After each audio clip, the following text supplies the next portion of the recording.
되어주신다고 하는 말씀은 앞뒤 상황을 생략하고 맥락 없이 들으면 좋은 말씀 같습니다만은, 그러나 이 말씀은 역사적인 상황 속에서 볼 때는 좋은 말씀이 아닙니다. 이건 조금 불편한 말씀이고 무거운 말씀입니다. 경고하는 말씀으로 우리가 받아야 됩니다. 왜냐하면 하나님께서는 원래 이스라엘 백성들의 목자가 되어주셨거든요. 그들을 이끌어 가시고 종 노예였던 히브리 사람들을 애굽에서부터 이끌어내어서 목자가 되어주셔서 홍해바다를 건너게 하시고 광야 40년 동안의 생활을 가까이서 이끌어주신 참 목자 되시는 분이 하나님이십니다.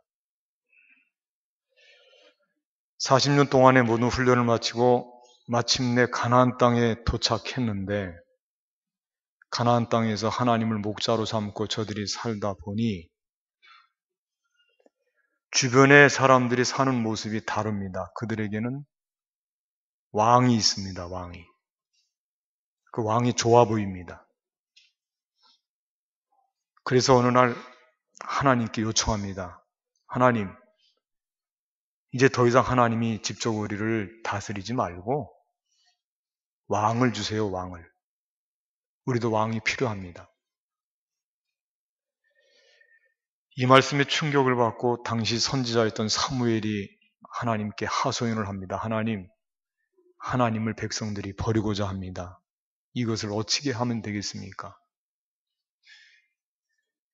그때 하나님께서 사무엘에게 그들의 말을 들으라. 그들에게 왕을 허락하자. 하고 사무엘을 통해서 머리에 기름 붓고 세운 왕이 초대 사울 왕이었습니다. 그래서 그때부터 하나님의 그 가슴, 하나님의 이 목자로서의 모든 이 일을, 사명을 왕이 위임을 받은 것입니다. 그런데 얼마 되지 않아서 벌써 후회가 됩니다. 왜냐하면 하나님 마음 같지 않아서 세운 목자들이. 그래서 초대 사울 왕을 하나님께서 버리고 하나님의 마음에 합한 왕을 뽑게 됩니다. 그 왕이 다윗 왕입니다. 다윗 왕은 하나님과 중심이 통하는 사람이거든요. 그래서 하나님의 목자임을 다윗 왕은 자기 자신이 목자의 사역을, 사명을 위임받은 사람임에도 불구하고 하나님에 대한 고백이 어떤 고백이냐면, 하나님이 진짜 목자이시고 저는 다스리는 왕이지만 저도 하나님 품에 안겨야 되는 양입니다. 양. 그렇게 다윗이 고백을 했는데, 다윗은 그 고백이 자기의 삶의 중심의 체험을 통한 고백이거든요. 그래서 하나님께서 다윗을 엄청 기뻐하셨어요. 그리고 이렇다면 다윗의 뒤를 이어서 내가 친히 목자가 되지 않고 왕을 세워도 되겠구나 하고 왕을 세운 거예요.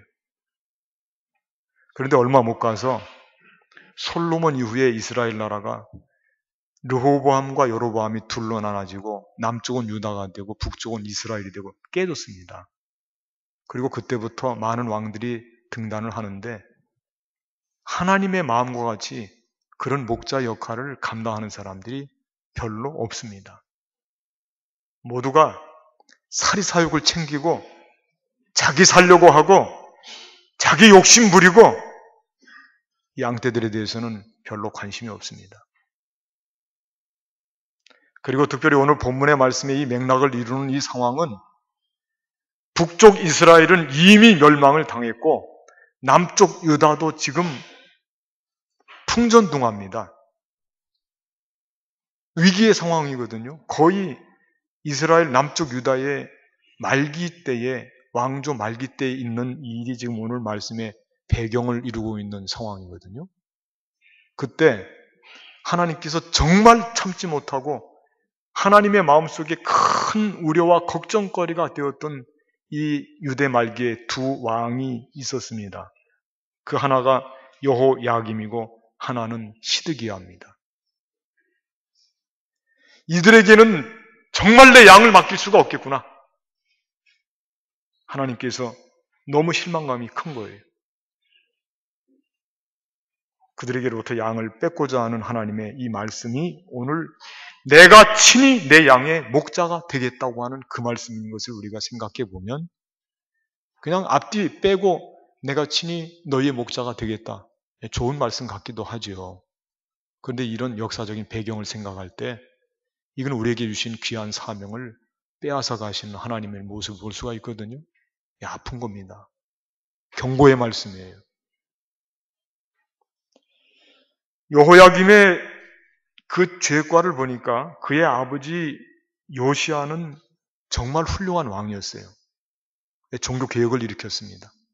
하나님께로 백성들을 돌아오게 하고 백성들을 위해서 헌신적으로 수고한 왕인데 어떻게 그 아버지와 아들이 이렇게 다른지. 이 아들 여호야김은 욕심과 허영에 가득 찬 사람으로서 그는 이렇게 고백합니다. 내가 나를 위하여 광대한 집과 광활한 다락방을 지을 것이다. 백향목으로 입히고 붉은 빛으로 칠하자. 자기 욕심을 내는 거예요. 집짓기 경쟁을 합니다. 하나님께서 그 아버지 요시야에게 얼마나 사랑하시고 그를 도우셨는지 이런 귀절이 있습니다. 내 아비가 공평과 의리를 행치 아니하였느냐. 그때 그가 형통하였었느니라. 그는 가난한 자와 궁핍한 자를 신원하고 그리고 형통하였나니 이것이 나를 아는 것이니라.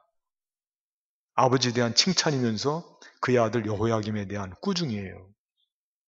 너는 내 눈과 내 마음은 탐남하고, 탐남이라고 하는 것은 남자를 좋아한다, 이거 남자가. 죄악이죠. 무죄한 피를 흘림과 압박과 강포가 너에게 있도다. 이게 지금 여호야김의 죄입니다. 그래서 네가 죽으면 예언자의 말씀입니다. 너를 위하여 슬프다 주여 슬프다 그 영광이여 하며 통곡하지도 아니할 것이라.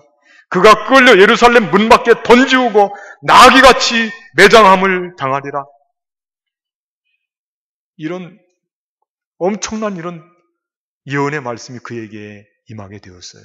불행한 예언이죠. 네가 편안할 때에 내가 내게 누차 말하였으나 네 말이 나는 듣지 아니하리라. 나는 듣지 아니하리라. 하나님 멀다 이거예요. 네가 어려서부터 내 목소리를 청종치 아니함이 내 습관이라. 그러니까 이 여호야김은 어려서부터 불순종하고 하나님을 거역하는 것이 습관이 되어서 그래서 아버지를 닮지 않고 뛰쳐나가고 백성들을 살피지 않아서 도저히 그에게 양을 맡길 수가 없어서 그래서 하나님께서 너 관둬라. 내가 내 양 맡겠다. 그런 말씀인 거예요. 그 뒤를 이어서 시드기야가 나오는데 시드기야는 결정적인 죄를 지었습니다. 왜? 시드기야 때에 남쪽 유다 예루살렘 성이 멸망을 당했거든요. 근데 왜 그랬냐면 시드기야에게 선지자 에레미야를 통해서 하나님이 말씀하시기를 너는 상황이 위급하다고 해서 세상을 의지하지 마라. 그때 당시 세상을 의지하는 것은 강대국을 의지하는 건데 그 강대국 중에 하나가 바벨론과 맞서서 그래도 맞설 수 있을 정도의 강대국이라고 판단됐던 나라가 어디 나라냐면 이집트입니다. 그래서 애국과 화친하지 말아라. 인간적인 생각은 화친해야 되거든요. 그래야 살 길이 있을 것 같거든요. 도움을 받고. 그런데 하나님은 예레미야 선지자를 통해서 애굽으로 돌아가지 말고 애굽과 화친하지 말아라. 그런데 인간적인 생각이 도저히 이해가 되지 않아서 그래서 결국은 시드기야가 애굽과 화친을 합니다. 그러고 얼마 뒤에 바벨론이 예루살렘에 쳐들어와서 예루살렘 성이 완전히 멸망을 당하고 맙니다. 왜 이런 일이 일어났는지 우리 다 알잖아요. 왜 그러냐면 불순종 때문에. 선지자를 불순종하고 선지자를 핍박하고 오히려 교만해서 선지자의 말을 무시하고 불순종하고 그리고 마침내 나라 전체가 멸망을 당하고 쪼그라드는 그런 형세가 되었습니다. 이와 같은 상황이 유대 나라에만 국한된 것이 아니어서 지금 우리가 가슴이 지금 뜨겁습니다. 떨림이 있습니다. 지금 우리를 돌아보면 소름이 끼칠 정도로 무지하고 탐욕적이고 타락한 목자들로 가득 찬 세상을 살고 있어서 하나님께서 지금도 우리에게 사명을 거두가시고 하나님이 친히 목자가 되어주시겠다고 말씀하시지는 않을까 걱정이 되어서 우리가 맡은 사명 잘 감당하지 않고 게으르고 무지하고 나의 욕심을 챙겨서 하나님의 뜻을 거역하고 불순종하게 되어서 그런데 사명을 다 빼앗기고 오늘 이 말씀과 같이 이런 안타까운 하나님의 음성을 듣게 된다면 우리가 얼마나 가슴이 아프겠냐 말이에요. 그러나 저는 오늘 이 말씀을 역설적으로 여러분들께 증거하려고 합니다. 우리를 그렇다고 해서 절망하도록 이끌어가려고 하는 말씀이 결코 아닙니다. 차라리 우리를 치료하시고 위로하시는 말씀입니다. 왜 그러냐면 이런 역사적이고 정치적인 상황이 이 성경의 모든 상황의 궁극적인 모습이라고 한다면 그거는 잘못된 해석이고 잘못된 판단이에요. 아무리 그렇더라도 여러분들 예수님의 십자가의 사건을 한번 보시기 바랍니다. 예수님께서 당시 십자가의 사형 틀에 매어서 사형을 당했으니까 그러니까 무리 예수님을 따르는 그들은 이단이고 그들은 정치적으로 패자고 그들은 죽었고 진멸되었고 마땅히 그래서 이제는 상황이 종료되고 정치적인 상황으로 본다면 더 이상 말할 거리가 없죠. 다 이제 제압이 된 건데. 그 절망 아닙니까? 우리로 볼 때는? 근데 성경은 절망이라고 말씀하고 있습니까? 아니죠. 성경은 바로 그 십자가의 자리가 교회의 출발점임을 역설적으로 우리에게 말씀하고 있는 줄로 믿습니다. 그게 출발점이에요.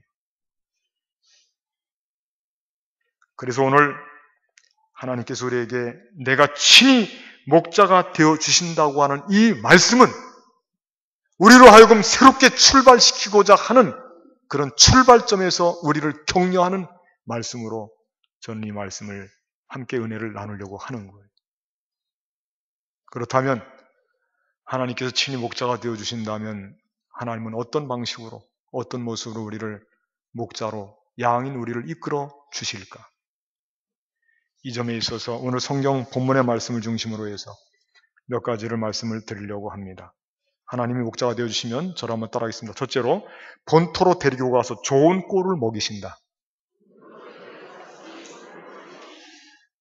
본토로 데리고 가서 좋은 꼴을 먹이신다. 오늘 본문의 말씀에 그대로 기록이 되어 있습니다. 백성들이 잘못된 목자를 만났기 때문에 다 흩어졌어요. 다 흩어졌습니다. 남은 자들이 별로 없어요. 목자를 잘못 만나면 다 흩어집니다. 다 흩어지는 거예요. 그런데 그 흩어진 자들을 하나님께서는 다시 모아서 들어오게 하겠다고요. 흩어진 자들을 돌아오게 하겠다. 그게 하나님이 친히 목자가 되어주셔서 하는 일 중에 우선 첫 번째로 소개하고 있는 일입니다. 뿐만 아니라 돌아와서 좋은 꼴을 먹게 해주시겠다. 좋은 꼴을 먹여주시겠다. 그 땅에 데리고 와서 좋은 꼴을 먹이고 본토로 데리고 와서 그 땅의 거주지에서 먹이되 좋은 꼴을 먹이고 살찐 꼴을 먹이리라. 13절 말씀 끄트머리와 14절 말씀 첫 번째와 14절 말씀 끄트머리에 나와 있군요. 좋은 꼴을 먹이고 그 다음에 14절 말씀 끄트머리에 어떤 꼴을? 살진 꼴을 먹이리라. 그렇게 기록이 되어 있습니다. 흩어진 백성들을 다시 데리고 돌아온다. 모은다. 하나님이 그 본토로 다시 돌아오도록 역사하신다. 이게 하나님께서 친히 목자가 돼서 하시는 일입니다. 저는 이 말씀을 그냥 쉽게 생각하지 않습니다. 왜냐하면 여기에는 보이지 않는 수많은 땀과 정성과 그야말로 생명을, 목숨을 아끼지 않는 헌신하는 모습이 들어있기 때문에 하나님께서 그냥, 하나님은 전지전능하신 분이니까 아무 노력도 하지 않고 본토로 돌아오게 할 수도 있고 좋은 꼴을 먹일 수도 있고, 제발 그렇게 생각하지 마세요. 하나님이 우리에게 좋은 꼴을 먹이고 본토로 돌아오게 하고 살진 것을 먹이고 우리를 안전지대에 속하게 하고 우리를 돌보시는 일에는 하나님의 땀이 서려 있고 하나님의 정성이 서려 있고 헌신적인 모습이 서려 있고 그분이 독생자 예수님을 주시기까지 해서 그렇게 좋은 곳으로 우리를 인도하고 좋은 꼴을 먹이시는 겁니다. 대가 없이 하는 게 아니에요. 이걸 우리가 잘 알 수 있어요. 왜 그러냐면 이스라엘 백성들을 다스렸던 목자들 중에서 제일 하나님의 마음에 합했던 자가 아까 소개했듯이 다윗 왕이었거든요. 그런데 여러분들 다윗 왕을 보세요. 다윗 왕이 얼마나 헌신적인 목자였는지 여러분들도 아실 거예요. 다윗 왕은요, 목자의 일을 위해서, 양과 함께 하는 일을 위해서는 다윗 왕은 그 어떤 것도 다 포기할 수 있을 정도의 사람이었어요. 제가 한번 증거를 댈게요. 하나님께서 사울을 버리고 새로운 왕을 뽑으려고 하는데 머리에 기름 부어야 되는데 그때 머리에 기름 붓는 제사장이 사무엘이었습니다. 사무엘이 새로운 머리에 기름 부을 자를 찾아 떠나는데 이새에게 가라고 그랬어요. 이새에게는 8아들이 있었어요. 그 중에 막내가 누구냐면 다윗입니다. 머리에 기름 부어 왕으로 세운다고 하니까 그의 형제들이 눈이 동그래졌습니다. 세상을 살다 보면 기회가 많이 오는 게 아니잖아요. 그것도 왕의 자리에 오를 기회가 지금 왔다 이거예요. 형제들이 지금 마음이 들떠 있어요. 다 가는 거예요. 이새도 지금 으쓱합니다. 왜? 내 아들들 중에 왕이 된다? 얼마나 감사한 일입니까? 한 일 없이 지금 은혜로 받은 거거든요. 아들들을 다 데리고 갑니다. 첫째 아들 엘리압이 오는데 보니까 귀걸이 장대하고 사람이 잘생겼어요. 사무엘 속에는 아하, 이 사람이 하나님께서 기름 부으라고 하는 사람이구나 하고 덜컥 기름병을 해서 부으려고 하는데 하나님이 수독을 시키는 거예요. 아니다! 그거 기름 붓지 말아라. 거부하시는 거예요. 왜요? 아니야. 다음 또 기름 부으려고 했더니 아니라니까. 거기에 나와 있는 이새의 아들들이 모두가 다 아니야, 아니야, 아니야. 다 지나갔어요. 하나님, 다 오라고 해서 다 왔는데 이새를 불러서 이야기합니다. 당신의 아들들이 다 왔습니까? 이새가 그때 대답을 합니다. 아니요. 있긴 하나 있습니다. 막내입니다, 막내. 그 뭐하고? 어디에 있어? 양떼들 틈에 있습니다. 양을 치고 있습니다. 그 사람을 데리고 오시오. 여러분, 한번 깊이 생각해 보세요. 일생일대의 왕이 되는 자리예요, 그 자리가요. 최고의 기회를 잡는 자리예요. 아들들이 다 있어요. 다윗이 막내입니다. 형들이 죄다 지금 가슴이 들떠서 거기로 갑니다. 다윗이 무슨 바보 천치 얼간입니까? 아무것도 몰라서 너 양이나 지켜 그러면 예 알았습니다 하고 양 지키는 사람이겠습니까? 아무리 가난 아이라고 해도 그런 귀한 기회의 자리에 어찌 다윗이라고 그 자리가 가고 싶은 자리가 아니겠어요. 형제들이 다 가는데 다윗은 밀려서 그 양을 지키기도 했지만은 너 양을 지켜라. 이해가 안 가죠. 그래도 만일 다윗이 따지자면 진짜 따질 수가 있어요. 아버지, 왜 저를 그렇게 공평하게 대합니까? 형들은 왕이 되고 저는 자격조차 없습니까? 차라리 일꾼을 시켜서, 언젠가 말씀드렸잖아요. 일꾼을 시켜서 양떼를 돌보게 하고 저도 좀 기회만이라도 주세요. 저도 가서 좀 기웃거려 보겠습니다. 왜? 저는 여기다 놓고 아주 기회 자체까지 끊어버리고 형들은 보내고. 왜요? 다윗이 따지자면 그렇게 못 따져요? 얼마든지 따질 수 있죠. 그 정도 따질 수 있는 사람은 아니겠어요? 다윗의 품성이 거기 있어요. 그는 그런 이야기, 성경 말씀 관련된 말씀을 읽어보니까 한 구절도 다윗의 입에서 어떤 소리가 있는 것을 발견할 수가 없어요. 양을 지키는 거예요. 그게 뭐냐? 그게 헌신이에요. 그게 헌신. 그 양과 함께하고 그 양을 치고 양을 위해서 있는 시간이 나에게는 가장 소중한 시간이고, 나에게 어떤 일확천금이 생긴다 할지라도, 어떤 높은 자리가 주어진다 할지라도 그 자리를 마다할 수 있을 정도의 그 일에 매진하고 충성을 다할 수 있는 그 삶의 자세, 그게 헌신이에요.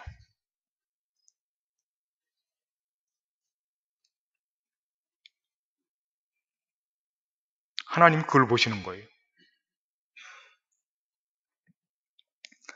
그거 없으면 하나님께서 진짜 짐승인 양을 만일 뿐만 아니라 하나님의 백성인 양떼들을 맡을 수가 없어서.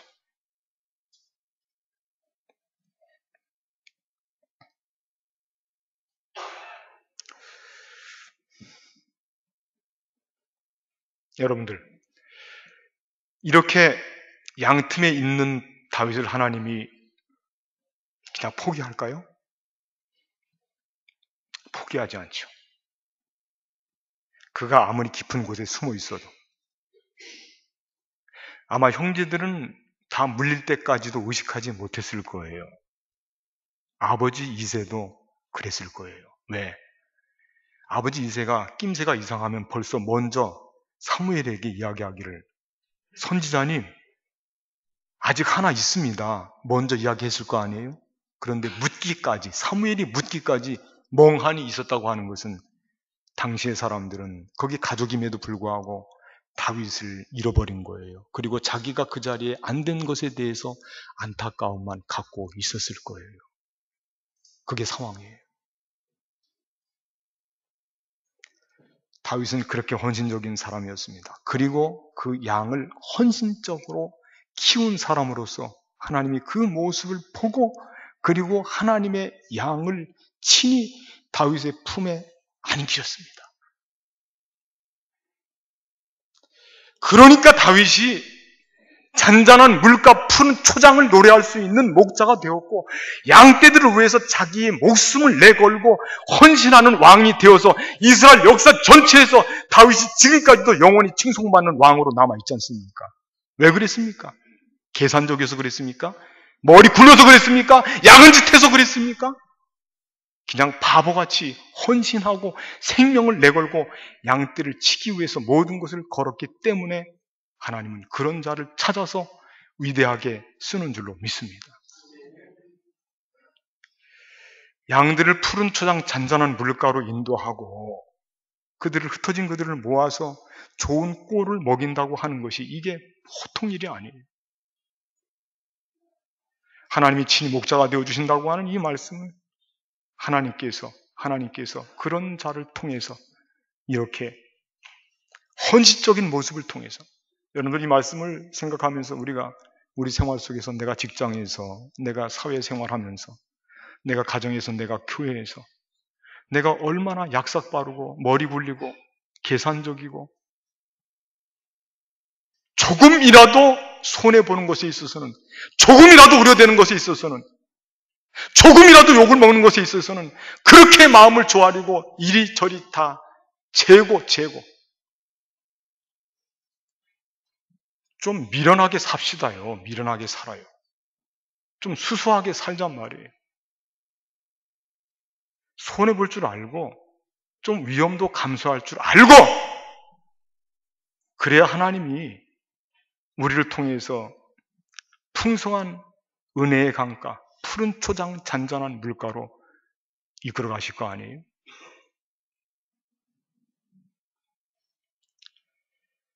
제가 목회를 해보니까 목회도 마찬가지예요. 목회도 야근 짓을 하고 머리를 굴리고, 머리라고 해도 안 돼. 잔대가리에 잔대. 잔머리 굴리고. 그리고 이래저래 재고. 제가 경험하는데요. 저는 머리 별로 좋은 사람 아니에요. 머리 좋은 사람은 목회 성공 잘 못해요. 왜? 재는 게 많고 너무 계산적이기 때문에. 하나님은 철저하게 헌신하는 사람을 찾습니다. 헌신하는 사람을 통해서 하나님의 나라가 이루어지고, 헌신하는 사람을 통해서 잔잔한 물가, 푸른 초장이 우리에게 주어질 줄로 믿습니다. 나도 여러분도 우리 모두도 내가 속한 곳에서 헌신하는 모습을 보일 때 거기에 하나님께서 임하시고, 하나님께서 거기에서 친히 목자가 되어주셔서 그 목자 되신 하나님 우리 모두가 바라볼 수 있는 일들이 생기게 되는 것입니다. 두 번째, 하나님께서 목자가 되어주시면 저를 한번 따라하겠습니다. 잃어버린 양을 찾으며 병든 양을 회복시키신다. 그렇습니다. 하나님이 목자가 되어주시면 잃어버린 양을 찾으며 병든 양을 회복시키신다. 16절 말씀 한번 같이 좀 읽어보겠습니다. 16절 말씀 같이 읽어보겠습니다. 그 잃어버린, 시작. 그 잃어버린 자를 내가 찾으며 쫓기는 자를 내가 돌아오게 하며 상한 자를 내가 쌈에 주며 병든 자를 내가 강하게 하려니와 살진 자와 강한 자는 내가 없애고 정의대로 그것들을 먹이리라. 네, 잃어버린 자를 찾고 쫓기는 자를 돌아오게 하고 상한 자를 쌈에 주고 병든 자를 강하게 치료해 주고, 그리고 여기 보니까 조금 살진 자와 강한 자는 내가 없애고 정의대로 그것들을 먹이리라. 이건 동료들 중에서도 야근 짓해서 자기 혼자 다 착복한 사람들이거든요. 그런 사람들에게는 정의로 하나님이 대하신다. 혼자 잘 먹고 잘 살려고 혼자 단독 플레이한 사람들은 여기에서 정의로 하나님께서 다루시겠다. 그 뒤에 말씀에 보면 그런 말씀이 많이 나와. 원래 이 오늘 본문의 말씀은 끄트머리까지 31절까지 말씀을 읽어야 이 말씀이 온전한 뜻이 나와요, 사실은. 그러니까 하나님께서 우리에게 친히 목자가 되어주신다고 하는 것은 잃은 양을 찾고 양을 회복시키고 병든 자를 세우고 상한 자를 고치고 이렇게 하기 위해서 하나님이 친히 목자가 되어 주신다. 그런 거. 적어도 잃은 양을 찾는 것은 하나님의 뜻이에요. 예수님의 말씀, 교훈의 말씀을 보더라도 그렇습니다. 예수님께서 100마리 양 중에 한 마리가 잃어버리면 들로 산으로 가서 그 어린 양을, 잃어버린 양을, 방황하는 어린 양을 찾아서 어깨에 메고 걸머 메고 들어오면서 기뻐하지 않겠느냐. 그렇게 예수님이 교훈의 말씀을 주셨거든요. 그리고 이렇게 덧붙였습니다. 이와 같이 이 작은 자 중에 하나라도 잃는 것은 하늘에 계신 너희 아버지의 뜻이 아니니라. 예수님의 단언적인 말씀이에요.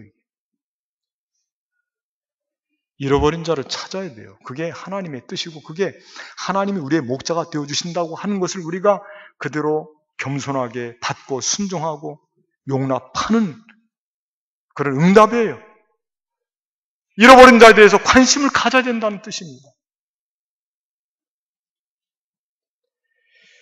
우리 용산제일교회가 1946년 6월 1일이 교회 생일인데, 그래서 매년 6월 첫째 주는 교회 창립주일로 지키는데, 교회 요람에는 그냥 거기에 교회 창립주일 행사라고만 돼 있어요. 그렇게 계획표가 짜져 있어요. 그런데 저는 이 교회 창립주일 때도 잃은 양들을, 적어도 그동안 잃은 양들을 찾고, 그리고 가능한 대로 우리 용산제일교회를 통해서 믿음이 자라고 통해서, 그리고 여기를 못 잊어하고 그리워하는 흩어져 있는 모든 용산제일교회 가족들이 다시 한번 함께 모이는 홈커밍이죠, 홈커밍. 그런 축제, 그런 잔치의 자리가 되었으면, 그리고 모든 행사와 함께 어우러지게 된다면 얼마나 좋을까. 저는 그런 것을 지금부터 꿈꾸고 기대하고 있습니다. 이런 양을 찾는 것이 하나님의 뜻이요, 하나님께서 친히 목자가 되어주시는 하나님의 사역입니다. 우리들 중에도 곰곰이 돌아보세요. 말에 상처를 받고 가슴에 뜨거운 상처와 눈물을 흘리고 교우들 간에 보이지 않는 갈등 속에서, 그래서 사실은 교회를 떠나는 것이 아니라, 저를 한번 따라할까요? 사실은 나를 떠나는 것이다. 피하려고 생각하지 마시고요. 나 때문일 수도 있어요. 나를 떠난 거예요. 교회라고 하는 전체 무리 속에, 다수 속에 나를 숨기지 마세요. 사실은 나를 떠나고 나에게 상처를 받고, 그러면 모으시고 이런 양을 찾는 하나님, 그 뜻을 이루기 위해서는 우리가 그들을 다시 불러서 이런 양을 찾아야죠. 시급한 일입니다. 세 번째, 저를 따라하겠습니다. 참 목자를 보내주셔서 그분으로 이끌어가게 하신다. 예, 잘 따라하십니다. 길어도. 참 목자를 보내주셔서 그분으로 이끌어가게 하신다. 네, 다시 시작. 그렇습니다. 말씀을, 오늘 본문 뒤에 나오는 말씀을 조금 번거롭더라도 한 번만 더 읽어보겠습니다. 23절과 24절 말씀입니다. 23절과 24절. 예, 같이 하면, 내가 한 목자, 시작. 내가 한 목자를 그들 위에 세워 먹이게 하리니 그는 내 종 다윗이라. 그가 그들을 먹이고 그들의 목자가 될지라. 나 여호와는 그들의 하나님이 되고 내 종 다윗은 그들 중에 왕이 되리라. 나 여호와의 말이니라. 여기 보면 지금 하나님께서 한 목자를 보내시는데 누구로 되어 있냐면 다윗으로 되어 있거든요. 다윗은 우리가 얼른 생각하면 전대의 사람이기 때문에 이 시대를 역행하는 것이고, 어떻게 죽은 다윗이 또 올 수 있느냐, 그를 부를 수가 있느냐 그러는데, 다윗은 어떤 이미지냐면 참 목자의 이미지입니다. 참 목자가 누구냐를 물을 때 다윗 같으면 좋겠다는 뜻입니다. 그래서 다윗의 후손으로 우리에게 오시는 참 목자가 있는데, 그분을 하나님께서 다윗과 같은 참 목자를 우리에게 보내주셔서 그분으로 목자를 삼고 하나님은 우리의 하나님이 되고 그분을 통해서 우리를 푸른 초장 잔잔한 물가로 인도해 주신다, 그런 말씀이에요. 시대를 거꾸로 올라간다는 뜻이 아니라, 그분이 누굽니까?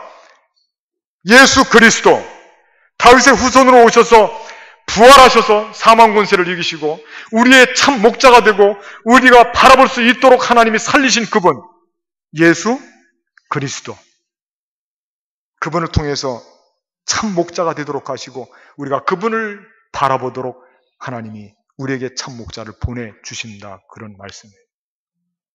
예수님께서 친히 이렇게 말씀하셨습니다. 나는 선한 목자라. 선한 목자는 양들을 위하여 목숨을 버리거니와 삭구는 목자도 아니요 양도 제 양이 아니라 이리가 오는 것을 보면 양을 버리고 달아나나니 이리가 양을 물어가고 또 해치느니라. 나는 선한 목자라. 예수님이 친히 예수님을 지칭해서 말씀하신 내용이요. 나는 선한 목자라. 나는 양의 문이라. 예수님이 우리에게 목자가 되어주셔서 그분을 바라보는 순간 목자 없이 길을 잃고 헤매는 모든 안타까운 심령들, 영혼들, 양떼들이 힘을 얻어서 그들이 살 길이 생기고 불행한 삶이 끝나고 복된 삶으로 변화될 수 있다고 하는 거예요. 여러분, 베드로 다 실망했잖아요. 베드로도 예수님이 대안이었어요. 부활하신 예수님 만났고요. 요한도 예수님을 만났습니다. 바울도 예수님을 만났습니다. 그리고 그들의 불행하고 비극적인 삶을 극복하는 유일한 대안이 되었습니다. 부활하신 예수님을 만나는 사건이요. 그들의 삶이 완전히 변했어요. 위대한 삶이 되었어요. 2000년이 지난 그들은 지금도 부활해서 예수님의 첫 열매 되신 그 뒤를 따라서 지금도 이들은 우리들 마음속에 챙겨져 있어요. 부활의 주님을 목자로 삼고 살아갈 때 우리들도 비극적인 삶이 끝나고 목자 없는 양떼같이 이리저리 방황하는 양들이 아니라 하나님을, 전지전능하신 하나님을, 참 좋고 인자하시고 자비로우신 하나님을 목자로 삼는 부활하신 주님을 바라보고 그분이 우리를 통치하시고 다스릴 때, 그럴 때 우리는 참된 목자를 만나서 우리의 삶은 복되고 아름답게 될 줄로 믿습니다. 주님 놓치지 말고 부활하신 주님을 붙잡고 힘차게 믿음의 길로 달려가서 푸른 초장 잔잔한 물가, 여러분 우리 삶을 값지고 아름답게 꾸며나가시기를 주님의 이름으로 간절히 부탁을 드리겠습니다. 감사하십니다.